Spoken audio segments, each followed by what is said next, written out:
Welcome to Om loves biology. तो आज की हमारी वीडियो एक बहुत इंटरेस्टिंग कॉन्सेप्ट के बारे में रहने वाली है। तो हम सब ने देखा होगा कि कोई भी लिविंग ऑर्गेनिज्म है, चाहे वो हम है या चाहे वो कोई भी माइक्रो ऑर्गेनिज्म है या कोई भी एक इंसेक्ट है, वो ग्रोथ शो करता है। एंड ग्रोथ एक बहुत ही इंपॉर्टेंट येट एक बेसिक एस्पेक्ट है किसी भी लिविंग ऑर्गेनिज्म का। अब ग्रोथ होने का सबसे बड़ा क्राइटेरिया या सबसे बड़ा रीजन क्या है? Is cell division. अब सेल्स जब डिवाइड करते हैं, there is a whole process involved, that and that process is called the process of cell division. तो आप अपने सामने देख सकते हैं एनिमल सेल माइटोसिस का एक बहुत अच्छा रिप्रेजेंटेशन जो कि ओम लैब्स के इस समराइज चार्ट में गिवन है। तो इस चार्ट में आप देख सकते हैं this is good quality chart जिसमें बहुत अच्छे कलर्स के साथ सेल के माइटोसिस की हर स्टेज को रिप्रेजेंट किया गया है। एंड इसमें रियल लाइफ पिक्चर्स हैं जो हमें माइक्रोस्कोप के अंदर विजुअलाइज होंगी, उनका भी बहुत अच्छे से यहाँ पर विजुअलाइजेशन दिया गया है। तो अब हम बात करते हैं कि माइटोसिस बेसिकली होता क्या है एंड माइटोसिस कैसे टेक प्लेस करता है स्टेज बाय स्टेज। तो माइटोसिस इज बेसिकली एक ऐसा प्रोसेस है जिसमें सेल डिवाइड करता है और दो जो सेल्स बनते हैं दे आर प्योर आइडेंटिकल, मतलब कि both the cells are identical यानी कि सेम होते हैं and they have same number of chromosomes. अब जब मैंने बात की सेम नंबर ऑफ क्रोमोसोम्स की, so it is very important कि सेल के पास उतने क्रोमोसोम्स हो कि जब वो डिवाइड हो तो दोनों सेल्स में वो इक्वली बट सके, राइट? तो अब ये जो क्रोमोसोम्स के डिवीजन का जो प्रोसेस है that is called DNA replication. तो डीएनए हमारे सेल में जितना भी है it divides with a process called replication and replication के बाद डीएनए अपनी एग्जैक्ट कॉपी बनाता है, राइट? तो जब डीएनए अपनी एग्जैक्ट कॉपी बनाता है so cells actually have that DNA in equal amounts. फिर जब सेल डिवाइड करता है तो वो उन इक्वल अमाउंट्स में डिस्ट्रीब्यूट हो जाता है and that's why we say that the chromosome number is doubled later on the cell divides and it is equally distributed. तो अब हम इसके स्टेजेस की बात करते हैं। तो यहां पर आप फर्स्ट स्टेज देख पाएंगे, इट इज द इंटरफेस। तो अब इंटरफेस इज नथिंग बट एक ऐसा स्टेज है जहां पर सेल अपने आप को प्रिपेयर कर रहा है फॉर डिविजन। हमें कभी भी किसी भी ट्रिप पर जाना होता है, हमें कुछ भी काम करना होता है, we have to plan first. हम अपने आसपास के क्लोथ्स या कुछ भी हमारे पास जो गैदरिंग्स हैं उन्हें हम कलेक्ट करते हैं, we put it in a bag and then we go to a trip.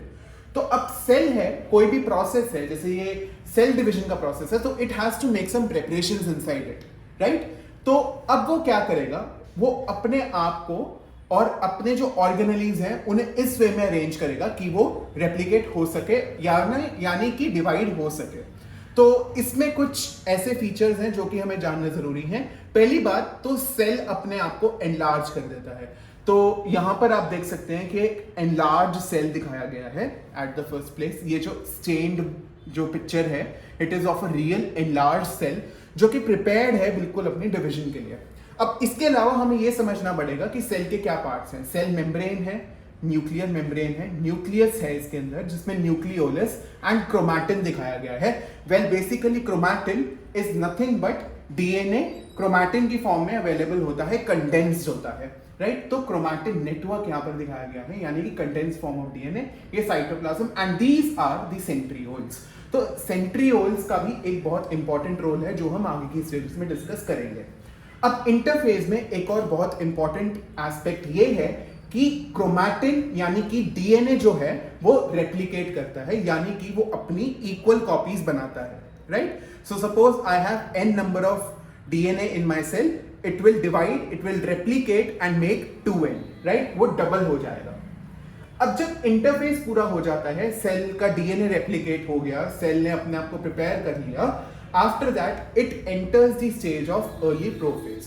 अब प्रोफेज में क्या होता है, सबसे पहले हम लोग ये देखते हैं कि ये जो न्यूक्लियर मेम्ब्रेन है, ये जो न्यूक्लियर मेम्ब्रेन है जो न्यूक्लियस के आसपास होती है, ये डिसअपियर होनी शुरू हो जाती है, राइट? अभी यहां पर आप देखेंगे जैसे यहां पर एक ये जो न्यूक्लियस है इसके आसपास you would be seeing some dark boundary, लेकिन यहां पर there is no dark boundary यानी कि ये जो न्यूक्लियर मेम्ब्रेन है ये डिसइंटीग्रेट होना शुरू हो गया है यानी कि गायब होना शुरू हो गया है।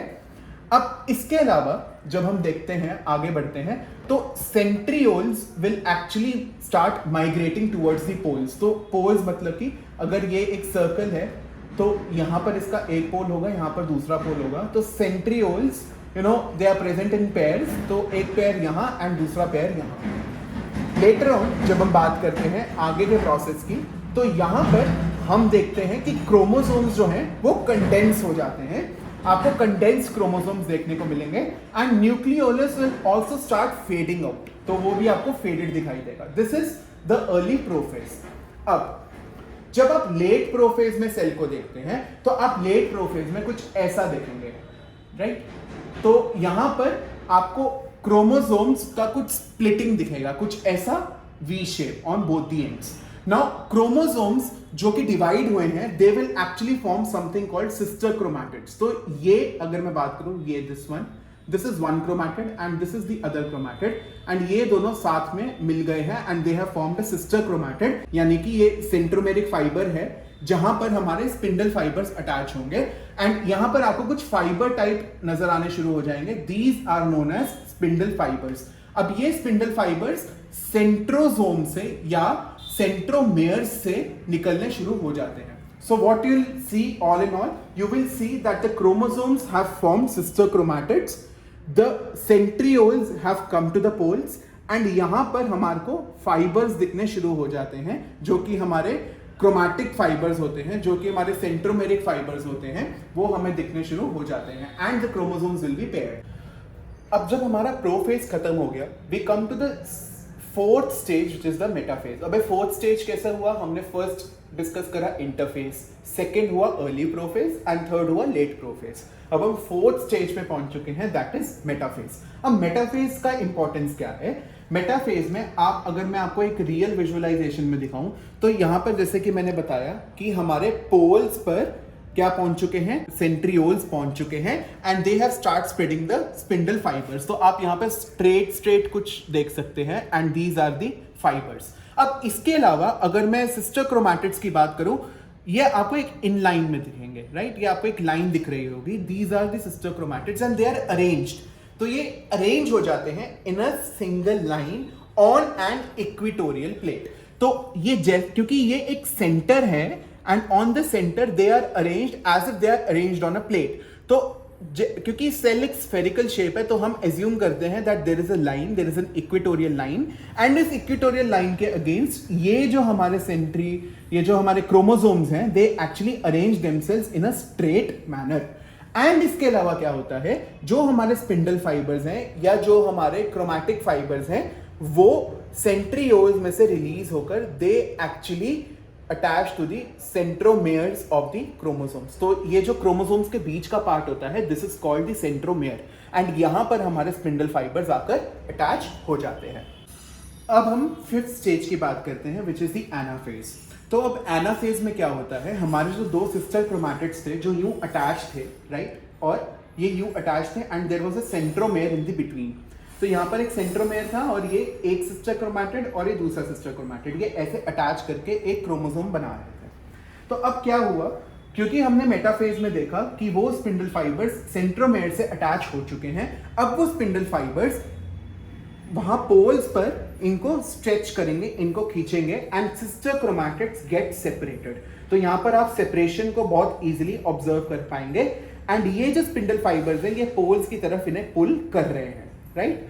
तो this is the whole essence of anaphase, यानी कि ऑपोजिट पोल्स में हमारे ईच सिस्टर क्रोमैटिड पहुंच जाते हैं। आप इसे विजुअलाइज भी कर सकते हैं। यहां पर ये देखिए, ये हमारे सिस्टर क्रोमैटिड्स हैं, ये जो डार्क है, and these are the spindle fibres. Spindle fibres इन्हें खींच रहे हैं एंड ये पोल्स हैं और ये पोल्स की तरफ इन्हें लेकर जा रहे हैं, राइट? तो ये हमारा एनाफेज स्टेज है जो हमें माइक्रोस्कोप के अंदर दिखता है। अब हम आगे बढ़ते हैं on stage number 6, which is telophase. अब टीलोफेज में क्या होता है, क्रोमोसोम्स अपने पोल्स तक, अपने डेस्टिनेशन तक पहुंच चुके हैं और वहां पर जैसा कि हमने प्रोफेज में देखा था, सब कुछ डिसअपियर होना शुरू हो जाता है, न्यूक्लियर मेम्ब्रेन एंड न्यूक्लियोलस, यहां पर वो अपीयर होना शुरू हो जाता है, राइट? तो यहां पर स्पिंडल फाइबर्स जो है वो दोबारा से डिसअपियर हो जाएंगे एंड जो हमारा न्यूक्लियर मेम्ब्रेन है और जो न्यूक्लियोलस है वो रीफॉर्म होना शुरू हो जाएगा ऑन बोथ दी पोल्स। तो इस सेल का न्यूक्लियोलस एंड ये जो मेम्ब्रेन है ये अलग फॉर्म होगा और इसका न्यूक्लियर मेम्ब्रेन एंड न्यूक्लियोलस अलग फॉर्म होगा। एंड लेटर ऑन हमारा जो लास्ट प्रोसेस है विच is the seventh process that is called cytokinesis, यानी कि साइटोप्लाज्म का डिवाइड होना। तो साइटोप्लाज्म डिवाइड होगा एंड अल्टीमेटली हमारे पास 2 डॉटर सेल्स फॉर्म हो जाएंगे। अब क्योंकि ये सारा प्रोसेस था न्यूक्लियस के अंदर क्रोमोसोम्स के डिवाइड होने का, इसीलिए इसको कहा जाता है कैरियोकाइनेसिस। मतलब कि स्टेज 1 से स्टेज 6 तक is the process of karyokinesis and this one is cytokinesis which actually represents the division of the cytoplasm. तो ये था हमारा एक overall representation animal cell mitosis का। आने वाली वीडियोस में हम लोग एनिमल सेल माइटोसिस को परमानेंट स्लाइड्स के थ्रू भी रिप्रेजेंट करेंगे और समझने की कोशिश करेंगे कि हर स्टेज में सेल कैसे डिवाइड होता है एंड कौन से उसमें फीचर्स हमें रियली दिखाई देते हैं। तो इस इंफॉर्मेशन को गैदर करने के लिए और इस इंटरेस्टिंग कॉन्सेप्ट को ग्रास्प करने के लिए हमारे चैनल ओम लास्ट बायोलॉजी को लाइक, शेयर एंड सब्सक्राइब जरूर कीजिएगा। और इस प्रोडक्ट से रिगार्डिंग आपकी कोई भी क्वेरी हो आप दी गई मेल आईडी पर हमें संपर्क कर सकते हैं। Thank you so much.